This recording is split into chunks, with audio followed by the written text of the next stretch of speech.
السلام عليكم ورحمة الله تعالى وبركاته. VIP بوظيفة ايفيكو بارت. نشكركم على متابعتنا لحد الآن.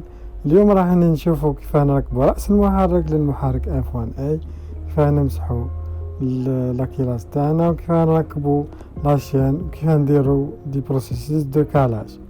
بسم الله نبدأ على بركة الله. كما راكم تشوفوا هذه هي الكلاسة اللي جبناها من عند التورنور اللي راح تعالج البروبلام سوداج تالي زنجكتور لاكيلاس. الحمد لله قدر يحللنا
بالنسبة للكوبل سيراج تاعنا راح يكون 1 ديكا نيوتن من الوسط للأطراف باتباع الرقم 8.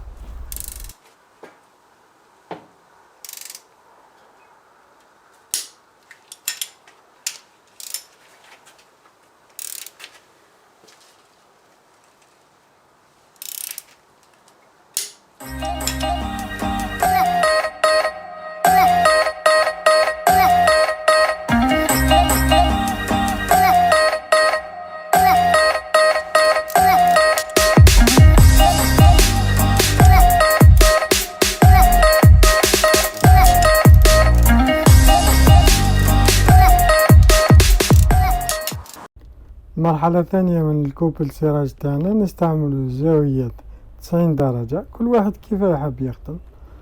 مثلا هنا عندنا سيستم دوتياج نيميريك اللي يعطينا نونغل دو 90.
نركبو جوان دو كاش تاع لاشين.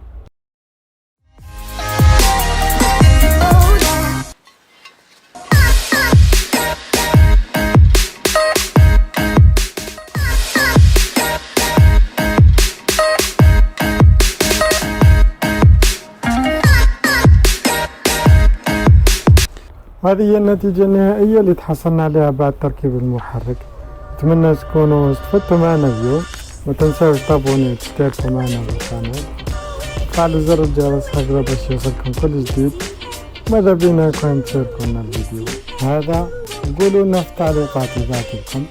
هذا كان فيديو اليوم، نتلاقى في ساعة الخير حتى ذاك الوقت، سلام.